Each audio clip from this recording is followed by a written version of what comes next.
Shri, why is my clay charm sticky even after I put it in the UV lamp for about 1 minute? Why don't my clay charms look glossy enough? What's the best UV lamp I can use to reduce my glaze drying time? How do I hold my clay charm so that the glaze doesn't stick to my fingers? Hi there, my confused little artist. I'm Shri. We'll be covering all these topics in today's vlog. Lately, I've made some changes in my glazing process as well as added a bunch of new equipments to make my process a bit more easier as well as faster. I have a bunch of things to glaze this week, so I decided I'll take you along my glazing session so that you can watch me glaze and hear me talk about all the tiny tips and tricks that I learned so far. Now, as usual, I have my coffee with me. You can grab your favorite drink, snuggle in, and let's talk all things glazing together. Now, just for people who do not know what glazing is, it is just a way of adding an extra layer of protection and coating to your clay charms that not only makes it look beautiful and glossy, but it also makes it more durable. Because if there is a hard coating around your clay charms, the chances are if they fall, the damage might not be as bad as it would have been if there were no coating on top of it. It also protects the clay charm from water and other materials so that it stays glossy and intact. Basically, we glaze our clay charms to give them a protective layer, make them a bit more durable, as well as make them look a little better.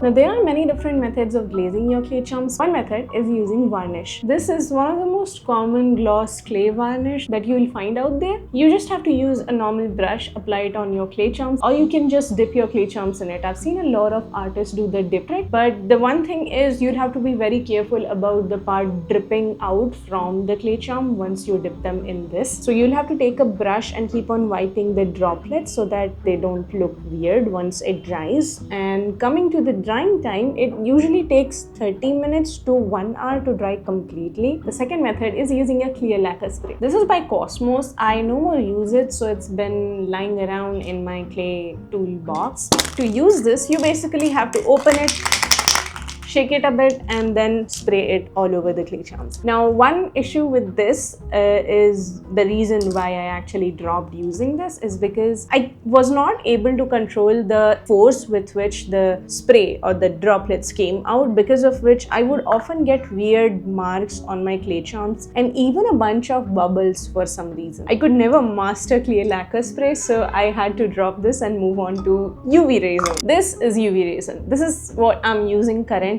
for glazing all my clay charms, and this is by far my favorite method if we ignore the toxic fumes. That's something I'll come to later in the video. But for now, this has been a lifesaver. When it comes to the application, it's very similar to gloss varnish. You can apply it to your clay charms by using a brush.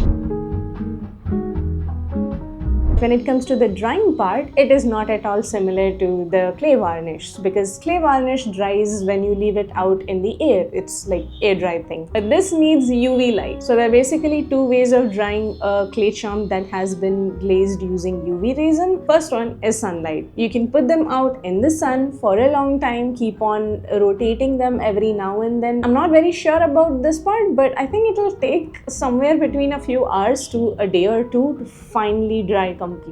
Which brings us to the second method, using an artificial UV light source. This can be in the form of UV torches, or it can be in the form of a UV LED lamp. This is usually used for curing nails, but it has also been a very popular option for a bunch of clay artists for curing their UV resin glazed clay charms. Now, if you're someone who has used a lamp like this and the clay charms still don't dry even after you've put them inside this for about 30 seconds or even for a few minutes, then I'll have to ask you to check the power of your UV lamp. So every UV lamp has a mentioned power unit. Sometimes it's mentioned on top of the lamp, or you can also find it in the product description section. Now, the power of your UV lamp is extremely important. For example, I used to use a 48 watts UV lamp before this, which was a pink and white one. I think you guys have seen it in my previous videos. 48 watt powers is pretty less, so I used to face a little bit of a difficulty while glazing the clay charms. It basically means that I had to keep the clay charms for a long time inside that UV lamp just for it to dry at least a little. This is, I think, 300 watts. I'll link this product so that you can check it properly for yourself. If you see the comparison of 48 watts and 300, it's a big difference, right? And now it takes me only about 30 to 40 or 45 seconds for my clay charms to dry completely. I just have to take them and roll them a little inside so that all the sides are done evenly. So getting a UV lamp with a higher power will help you reduce the curing time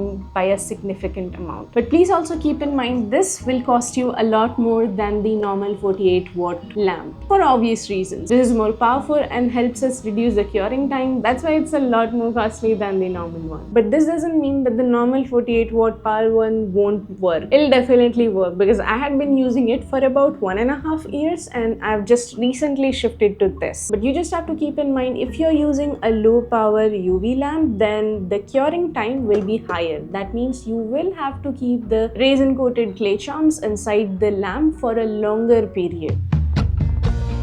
Moving on, how do I hold my clay charm so that the resin doesn't stick to my fingers? For that, you'll need a bunch of pliers as well as tweezers. Another dear little tool, that is this needle tool. I think it's called a needle tool if I'm not wrong, which you basically use to poke a tiny little hole in the tushy of your clay charm. I think this one is by far my favorite method. You can use this method to glaze your keychains as well as best friends. The plier method can only be used for keychains because they have a tiny small eye pin on top, so you can hold the eye pin using the plier. That's how you basically hold the keychains. But for best friends, you cannot really hold them from anywhere using the pliers. For best friend, I think the best method so far for me has been poking them with this needle tool. Now I mostly use tweezers to hold tiny charms like these because using tweezers to hold bigger charms is not possible. They usually fall off in between while you're glazing. So I only use the tweezers for holding tiny little charms which do not weigh a lot. If you ask me my favorite method and which one I use the most, I think it's pretty obvious that I use this one. No, I don't feel like torturing my clay charms by poking them through this tool. It's just because it is easier to hold and I can just roll it around without straining my fingers, because in pliers I'll have to keep on applying a pressure to hold the clay charms. But for this, I don't have to do anything. I just have to hold it like this and roll it around while I'm applying the glaze as well as while I'm rotating it inside the UV lamp. This is way more easy. And at the end, once I'm done, I just remove this, apply a tiny bit of a resin on the hole and then just put it inside the lamp so that this part can also get glazed. I've seen a lot of people apply a bit of clay, smoothen it out and then sand it and then apply the resin. But personally, I really don't mind the tiny little hole at the bottom of my clay charms. So I just apply the resin and seal them up. Now that we're done talking about how I hold the clay charms, I want to mention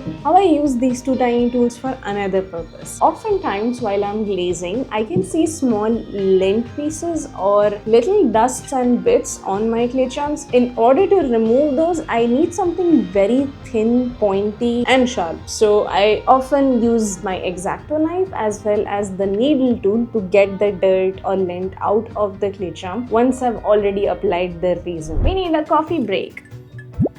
I recently started having pour-overs. I think I've already mentioned it. This is a bit more time taking to make. The process requires a lot of patience, so I haven't made it a lot, but I think this is way better than the other one that I have, because the normal cold coffee that I have has milk as well as a little bit of jaggery in it, but this is just water, ice and coffee. Personally, for me, it was a completely acquired taste. I think I started having coffee back in college when I was doing my MBA. If I remember correctly, I asked my brother that I was having difficulty concentrating on staying awake in the morning because it was right after the COVID time. Suddenly getting into routine was a bit difficult for me. He told me try coffee. I tried his way, like black coffee. I didn't like it, but it made me feel all energized, obviously because it has caffeine in it. That's what it does, but I never really liked the taste. I kept on drinking it because I enjoyed the effect of it. I also tried the one with a little bit of milk and a little amount of jaggery, and I kind of liked that. But slowly, as time passed by, I really started enjoying the taste, even for the black one, which I hated in the beginning. Most probably because of all the caffeine, but I do enjoy black coffee a lot now, but always cold and iced. I do not like warm coffee at all. And lately I've been enjoying this baby little pour-over. All charged up, let's get back to the glazing talks. Tissue paper. This is extremely necessary. Any kind of cloth or tissue paper use and throw would be good because you have to have something to wipe your brush down. Cheap paint brushes. So do not use your expensive brushes for applying resin. You will end up wasting your nice little brushes. So I would advise get those very cheap paintbrush sets that are available in any normal stationery shop instead of any expensive brushes.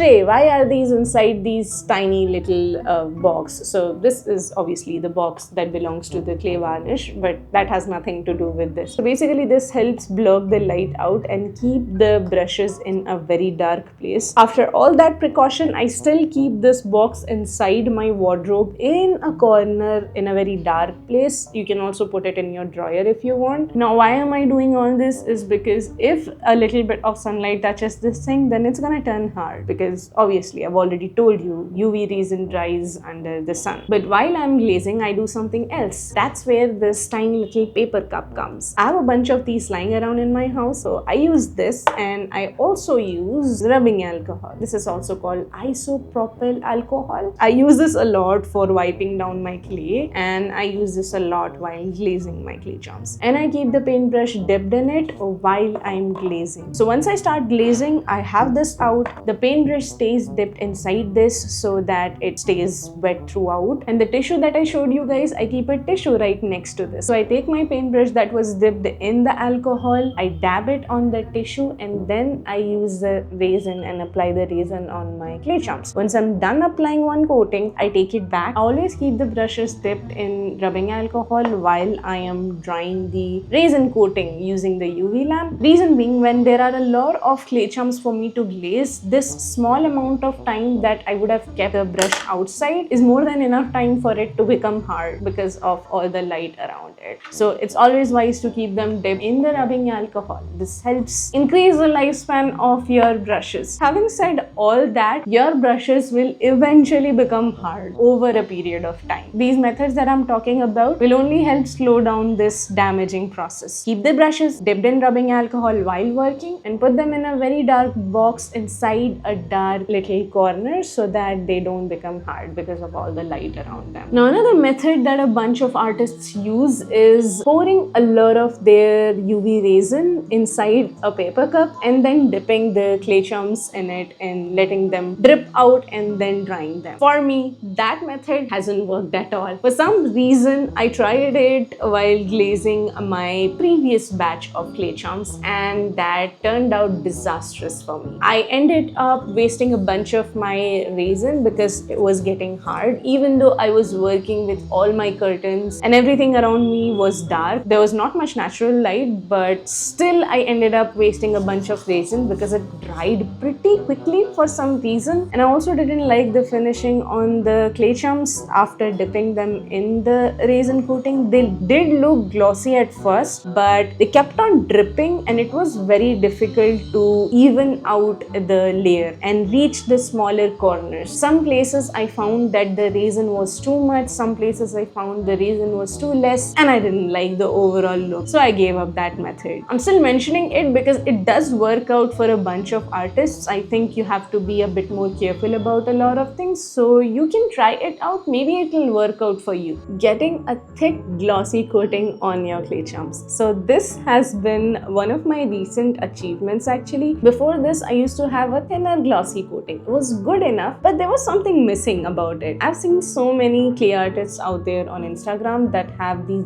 beautiful little glossy thick coating on their clay charms, and I always wondered how are they getting it, because every time I applied it, the coating seemed thin and uneven. So for that, I had to try two methods. The first one was, when you apply the first coat, don't just apply it and put it inside the UV lamp. You have to wait for it so that you can see which area has less amount of glaze and which area has more amount of glaze. It kind of spreads around and you'll get a better idea about which part needs a bit more touch up. So that's the first part. So being very patient while you're applying the first coating is extremely important. Now once you have applied your coating and put it inside the UV lamp and it has dried, that's not it. That's not where your work ends. This is where you have to add another step to make it extremely glossy and thick. Second UV resin coating. I know that sounds an extreme amount of more work and takes double the time, but trust me, it's worth it. I think I've tried tried it for my past 2 glazing sessions and it has changed the end game for me, because adding a second layer of resin coating makes these charms look so much more better. This adds on to the glass-like look which everyone talks about on Instagram. So double UV resin coating is the way to go. Now last but not the least, a tiny little platform on top of which you can apply your glaze. I have been using this old little wooden cutting board because lately I shifted from wooden cutting boards to stainless steel cutting boards. This helps protect my table and it's kind of portable, so I can just carry it around here and there. This is not compulsory and necessary, but it makes my work easier, so I have it here. You can just use any cardboard sheet or any old